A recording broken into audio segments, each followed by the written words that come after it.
Hola, ¿qué tal amigos? El día de hoy vamos a estar leyendo Cómo mandar a la mierda de forma educada de Alba Cardalda. Y vamos a empezar. Cómo mandar a la mierda de forma educada Cardalda.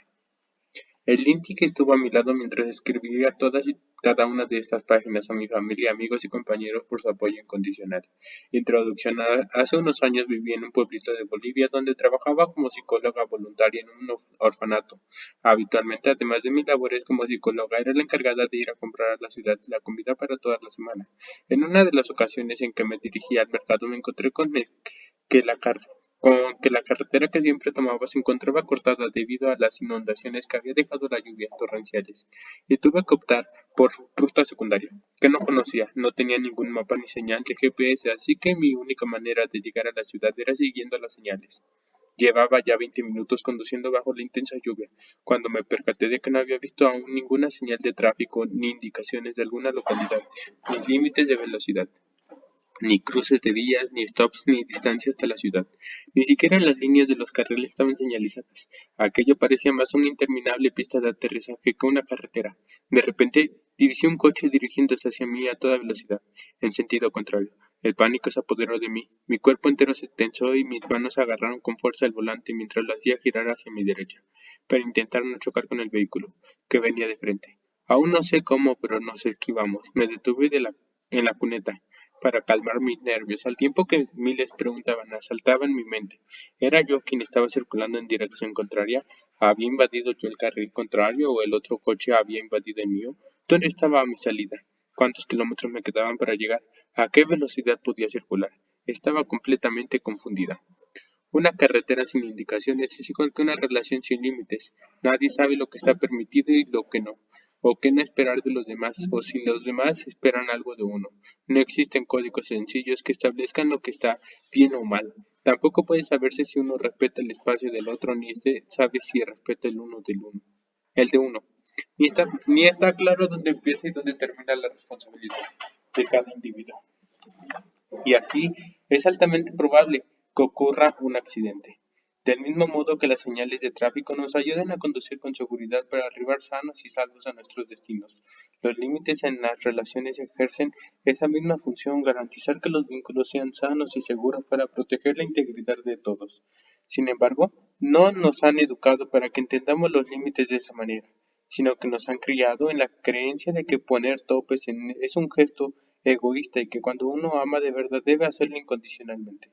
Estas ideas que hemos ido adquiriendo desde nuestra infancia forman ahora parte de la base de nuestra conducta y de nuestra forma de asimilar e interpretar las relaciones, y hacen que nos culpemos cuando establecemos límites para los demás y que los consideramos como una falta de afecto cuando los demás no marcan los suyos.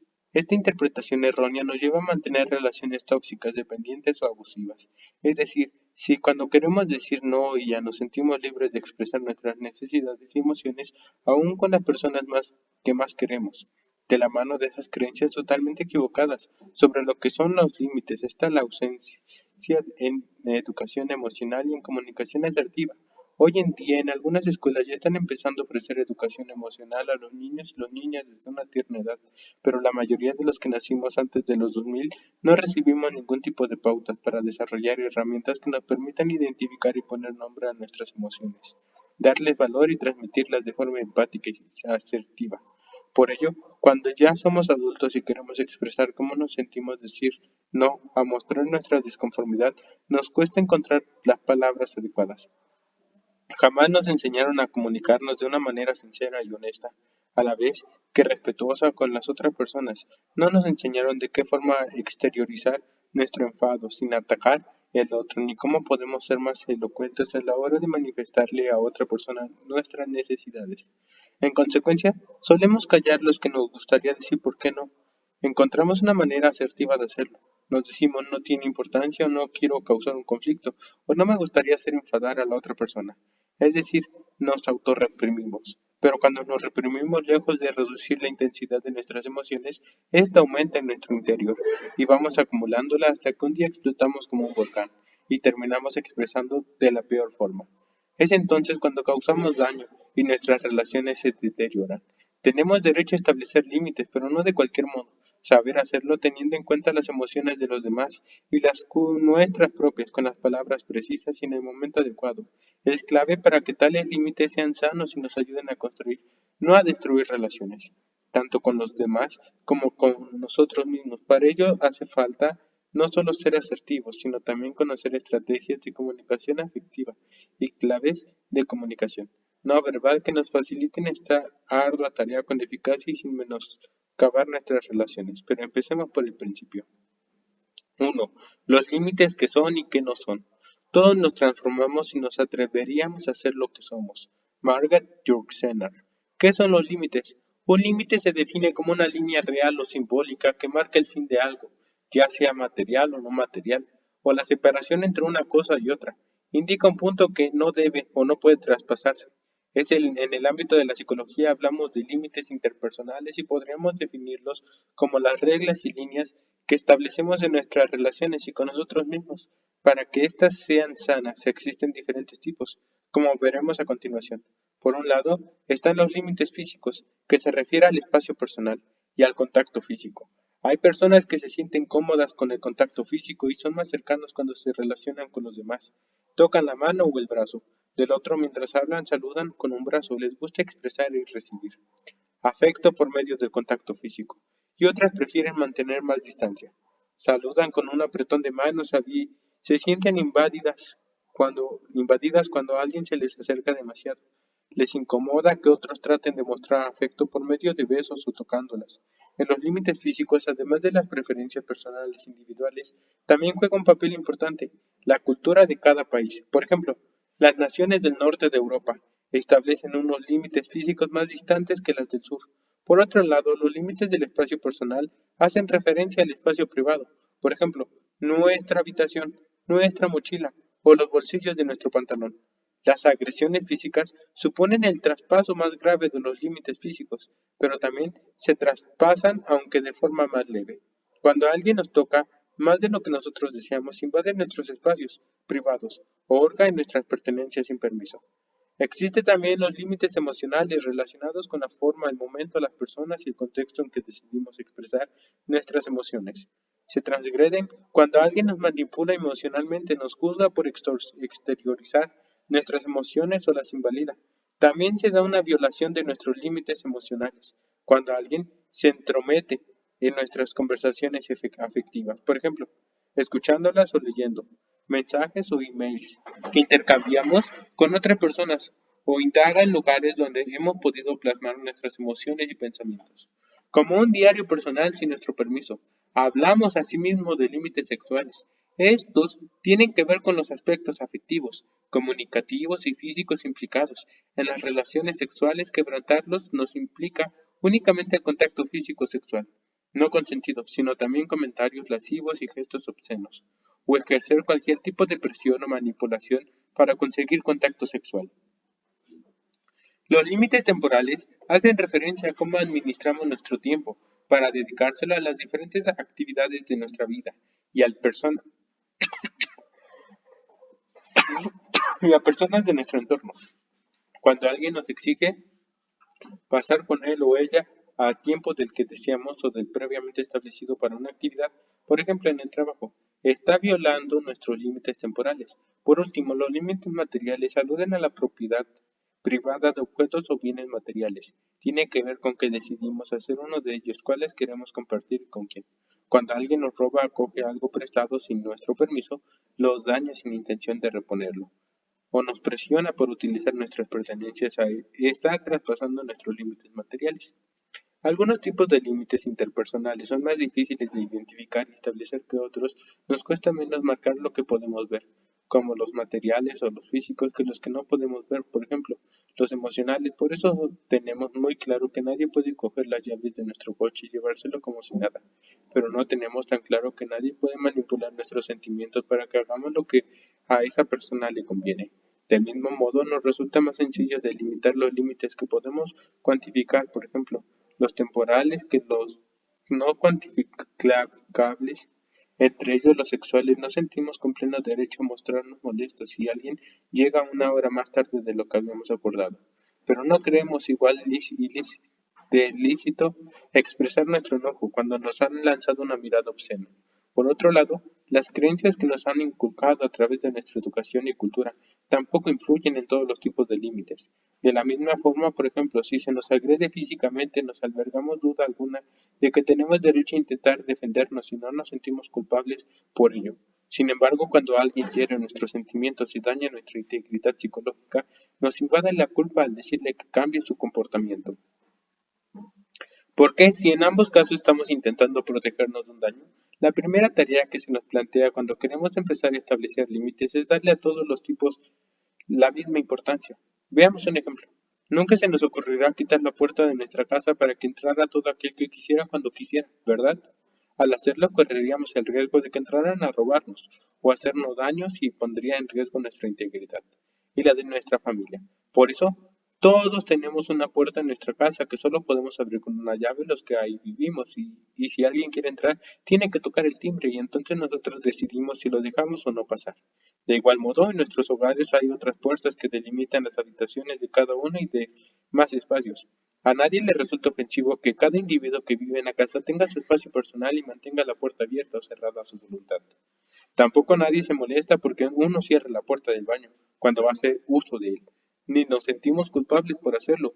Percibimos estos límites como totalmente normales y necesarios para una convivencia armónica. ¿Cómo reaccionaríamos si un amigo se ofendiera porque no le hemos dado la llave? ¿Qué le responderíamos si él argumenta que si lo queremos de verdad tiene que poder entrar y salir de nuestra casa cuando quiera? ¿Qué haríamos si nos dijera que para él es una falta total de confianza y de afecto que no le demos la llave?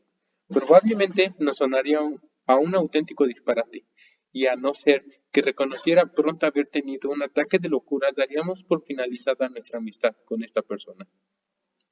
Cuando no se respeta cualquier tipo de límite, cuando se espera que nuestro amor sea plenamente incondicional, cuando alguien se incomoda porque le decimos no, o le molesta que le expresemos nuestras necesidades afectivas, estamos ante un amigo tan cara dura e irrespetuoso como el que quiere tener la llave de nuestra casa.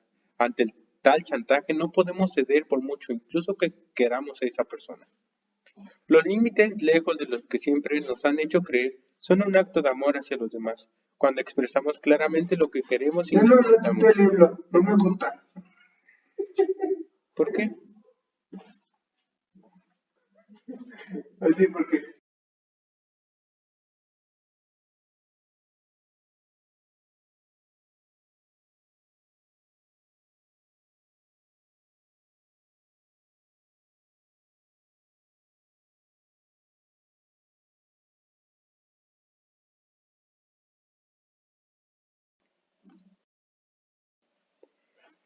Necesitamos en una relación, lo que estamos haciendo es facilitar a la otra persona el saber cómo actuar con nosotros para que nos sintamos cómodos y seguros, y así poder mantener una relación sana y duradera.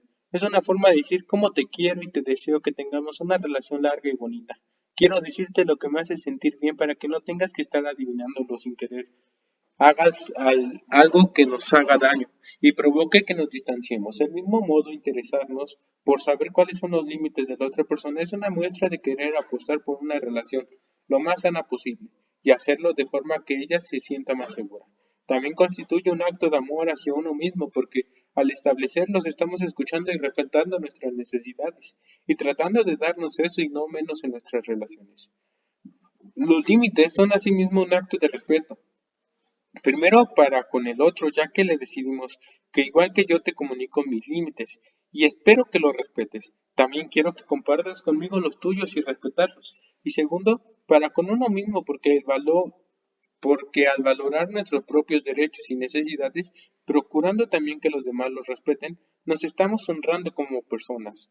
Los límites implican un acto de aceptación del otro, porque implican lo aceptar que lo que esta persona está dispuesta a permitir en una relación puede ser muy diferente a lo que nosotros permitiríamos y que no por eso son menos válidos. Y un acto de aceptación de uno mismo, puesto que conllevan a reconocer y validar nuestras necesidades y deseos sin juzgarlo ni sentirnos culpables por ello. No podemos comprender lo que son los límites sin hablar de los derechos asertivos básicos, es decir, los derechos que tenemos todos por el simple hecho de ser personas y que defienden nuestras propias necesidades y las de los demás, determinando dónde empieza y dónde termina la libertad propia y la ajena.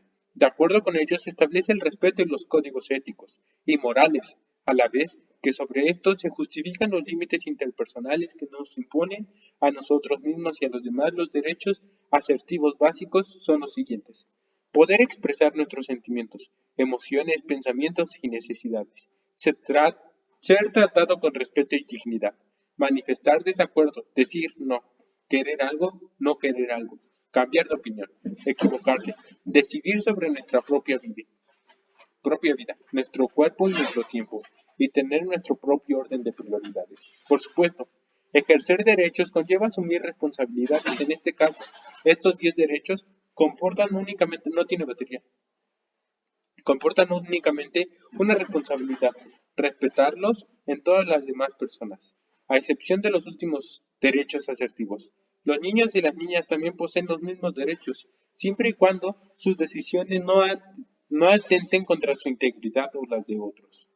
Es muy importante respetar estos derechos en la infancia, porque es durante esa etapa cuando se va formando el sistema de creencias sobre nosotros mismos, sobre los demás y sobre el mundo. Si de pequeños nos hace sentir que carecemos de alguno de estos derechos, cuando seamos adultos no será muy difícil creer que sí los tenemos y por tanto defenderlos. Al privar a un niño o niña de sus derechos asertivos, lo condenamos a convertirse en una persona manipulable y vulnerable a los abusos de otra, pues a ella misma no considera tener derecho a expresar sus emociones, a decir no, a comunicar lo que piensas y tomar su propia decisión. Por este motivo, debemos poner especial atención en respetar sus derechos asertivos, pues en la medida que nosotros los respetamos, aprenderán a ejercerlos y defenderlos. Una de las principales vías de aprendizaje de los seres humanos es la imitación. Los niños adquieren enseñanzas y hábitos imitando lo que hacen sus hermanos mayores, sus compañeros de clase, sus superhéroes de los dibujos animados y sobre todo lo que hacen sus padres. Por eso, como madres y padres, además de respetar los derechos asertivos del niño, debemos ser ejemplo para ellos, defendiendo los nuestros y respetando también los de los demás. De nada sirve decirle a un niño lo que debe hacer si nosotros mismos nos llevamos a cabo lo que predicamos. ¿Qué no son los límites? Los límites no son decirle a alguien lo que debo o no debo hacer. En ningún caso se trata de exigir o prohibir al otro qué hacer, sino de expresarle nuestras necesidades en la relación y lo que nos hace sentir bien. Poseer el derecho a manifestar lo que necesitamos no significa que podamos hacerlo de cualquier manera y sin tener en cuenta los sentimientos del otro, pues no debemos confundir la libertad de expresión como exponer lo que nos plazca, y como nos plazca. La libertad de uno termina donde empiezan los derechos del otro. Por ejemplo, un límite no es decir: quiero que me escribas un mensaje cada día cuando llegues a casa. De esta forma estaríamos imponiendo o obligando a la otra persona a realizar algo sin respetar su derecho a decidir si quiere hacerlo o no. Sin embargo, si podemos expresar nuestro deseo o necesidad argumentando que me gustaría que me escribieras cuando llegues a casa, porque si no, me preocupo. Es entonces cuando la otra persona tiene que expresar honestamente si acepta o no tal petición. Los límites no son juzgables. Uno no escoge lo que desea o lo que necesita, simplemente lo siente así, por lo que no podemos juzgar nuestros propios límites por la misma razón. Tampoco podemos hacerlo con los de los demás, solo aceptarlo y respetarlos, o en caso de no ser compatibles con los nuestros, decidir si queremos seguir manteniendo esa relación o no. Este punto es más controvertido de lo que pueda parecer en un principio, pues hay algunos deseos o necesidades que no son sanos, están fundamentados en creencias limitantes o inseguridades personales, y son perjudiciales para nosotros mismos y para nuestras relaciones. Por ejemplo, si sentimos una excesiva necesidad de control, probablemente termine siendo dañina para nosotros y para las personas con quienes creamos vínculos. En estos casos, no debemos juzgar esta necesidad, pero sí cuestionárnosla, porque porque tengo tal necesidad de control. ¿Esto me hace bien o me hace mal? ¿Cómo influye en mis relaciones y a las personas que quiero? Está relacionada con alguna inseguridad personal. Al reflexionar sobre ella sin juzgarla, Podremos trabajar para mejorar en este aspecto. Por último, los límites no son un acto de egoísmo. No se trata de actuar egoístamente, sino en pro de que la relación funcione de la mejor manera posible. Y eso solo se consigue si sus integrantes se sienten bien en ella, y entonces podrán entregar lo mejor de sí. Cuando asumimos que son y que no son los límites, empezamos a entenderlos como una herramienta que fortalece las relaciones con los demás y con uno mismo, que sostiene la dignidad propia y ajena, y como un elemento imprescindible para construir un amor sano. 2. Relaciones, salud y felicidad. La buena vida se construye con buenas relaciones. Robert Waldinger. Un estudio revelador. A lo largo de la historia, desde Aristóteles hasta la actualidad, grandes pensadores filosóficos, psicológicos, antropólogos, científicos y demás mentes ilustradas se han interesado por estudiar qué es la felicidad y qué nos lleva a sentirla, qué hace que algunas personas se sientan más felices que otras. ¿Se puede cultivar la felicidad? ¿Qué factores influyen en nuestra percepción de felicidad? ¿Nacemos o nos hacemos felices? Desde hace siglos los seres humanos nos hemos estado haciendo infinitas preguntas sobre la felicidad, sin hallar respuesta, demasiado contundentes. Hasta hoy la Universidad de Harvard está llevando a cabo una de las investigaciones más longevas y extraordinarias que se han hecho nunca en materia de la felicidad. Durante más de 75 años han seguido en un inicio a 724 personas con el fin de averiguar qué les hacía felices. En el experimento participan personas de diferentes condiciones socioeconómicas, desde su adolescencia hasta la edad adulta, y se han registrado año tras año datos sobre su vida profesional, familiar, sexual y sobre sus hábitos, su salud, su economía, etc. Durante estos años no solo se han estudiado a los sujetos que empezaron las investigaciones, sino que se ha ido introduciendo también a sus hijos, hijas y cónyuges, por lo que los datos recopilados ocupan miles de páginas y su análisis ha revelado algo totalmente sorprendente para los científicos. El director actual del estudio, Robert Waldinger, anunció que el resultado de estas 8 décadas de estudios sobre la felicidad era claro. La felicidad no tiene nada que ver con el nivel económico, los estudios cursados, el lugar en el que vivimos o en la comida que comemos. Lo que determina nuestra felicidad es la calidad de nuestras relaciones más cercanas.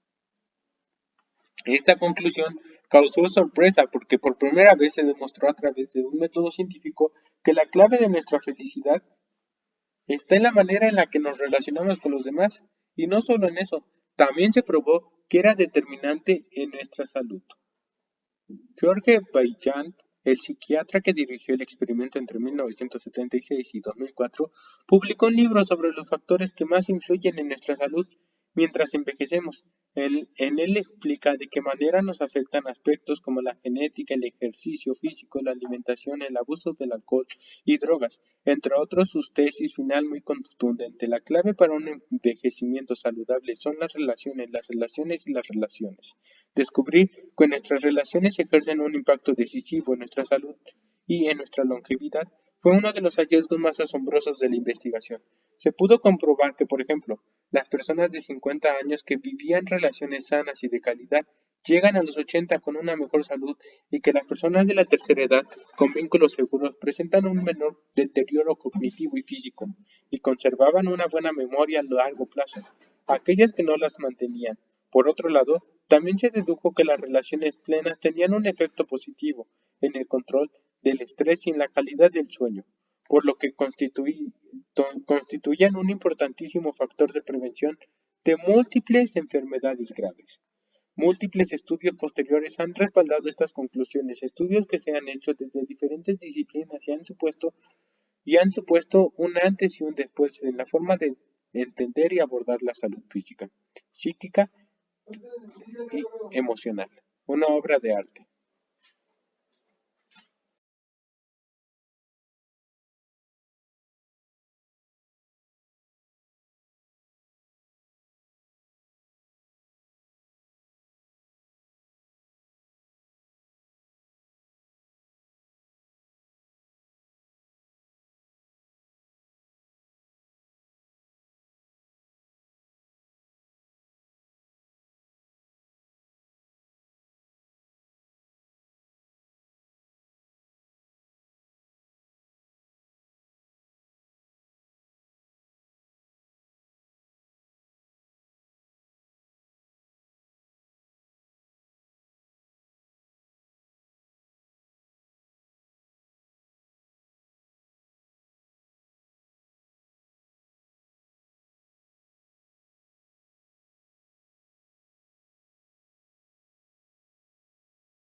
Una obra de arte. Hay obras de arte maravillosas que te atraviesan las pupilas hasta tocarte el alma, capaces de desatar nudos en las gargantas más enmarañadas. Y que te eriza la piel con solo escuchar sus tres primeras notas. Pero hay una jodidamente extraordinaria y suprema que permite que existan todas las otras obras de arte que le dan sentido al mundo, el cerebro. Los estudios sobre el funcionamiento del cerebro son asombrosos. Nos han desvelado como cada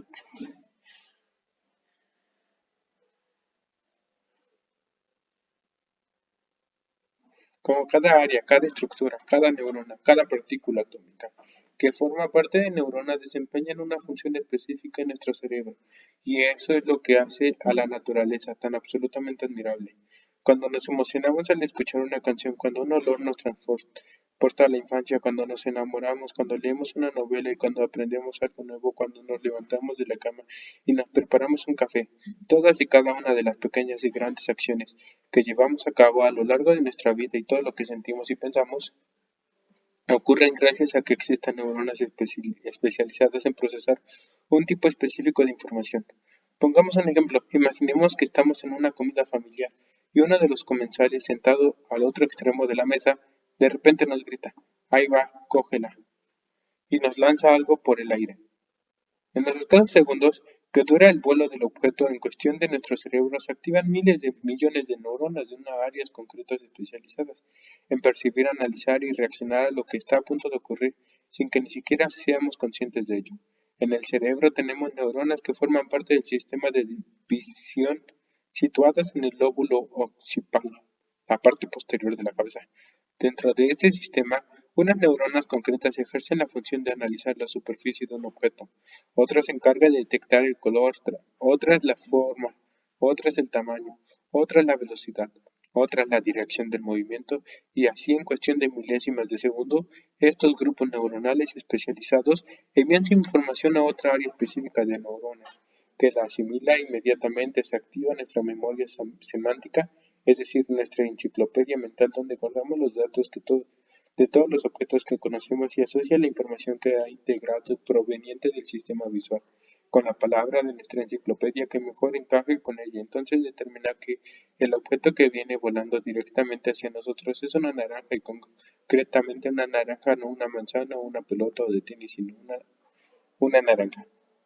Las ondas electromagnéticas provenientes de una fuente de luz llegan al objeto, algunas de ellas serán absorbidas mientras que el resto rebotarán y llegarán a nuestro ojo.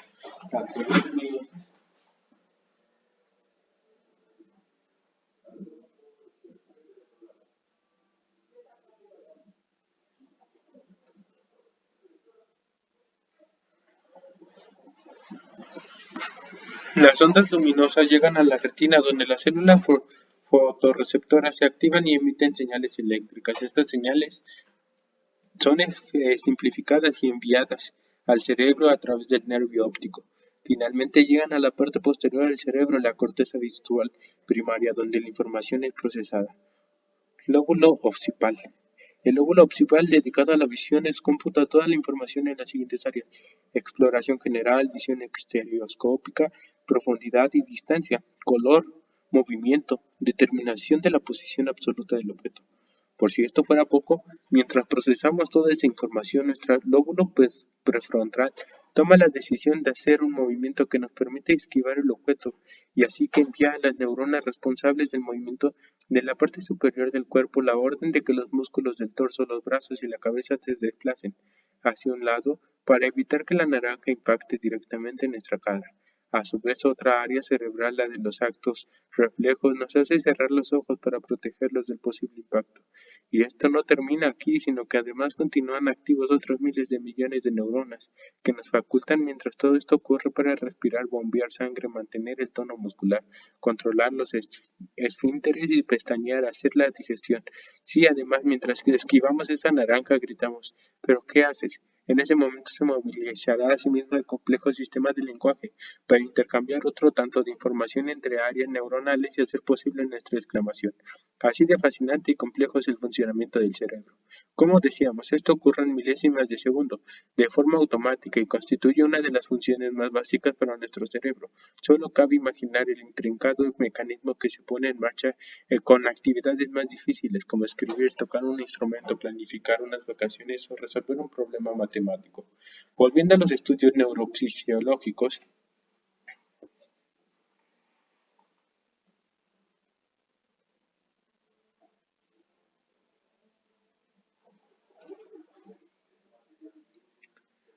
sobre cómo influyen las relaciones en nuestra salud y nuestra percepción subjetiva de la felicidad.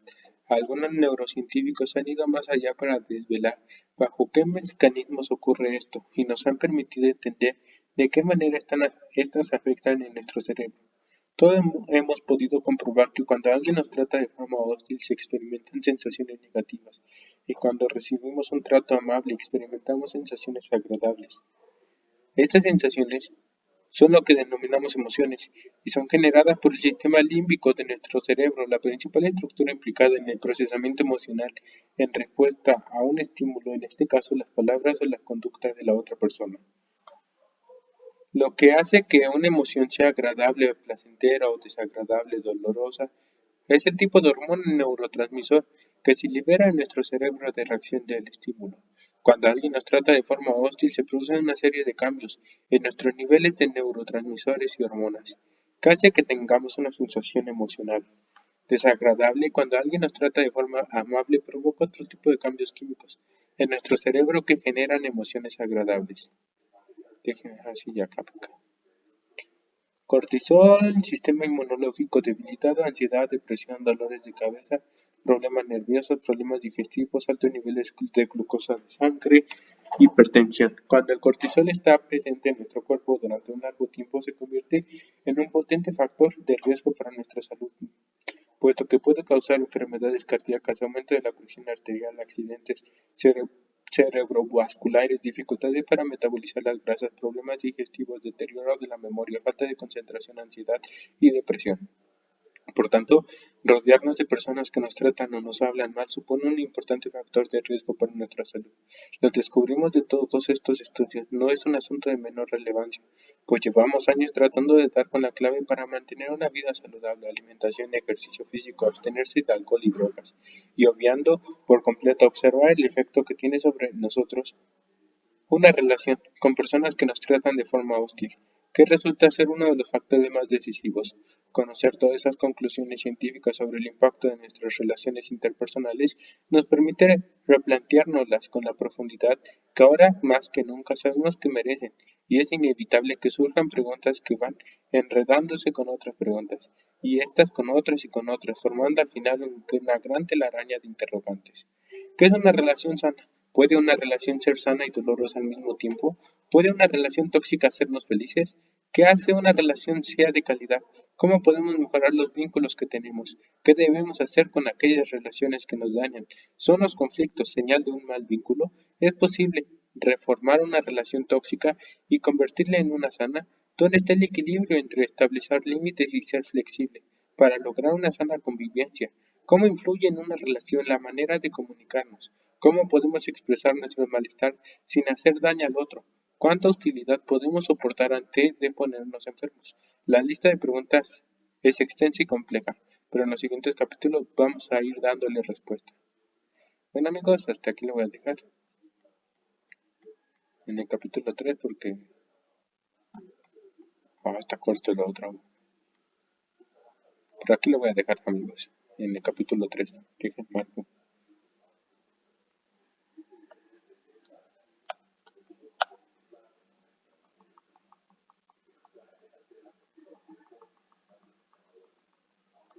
Adiós.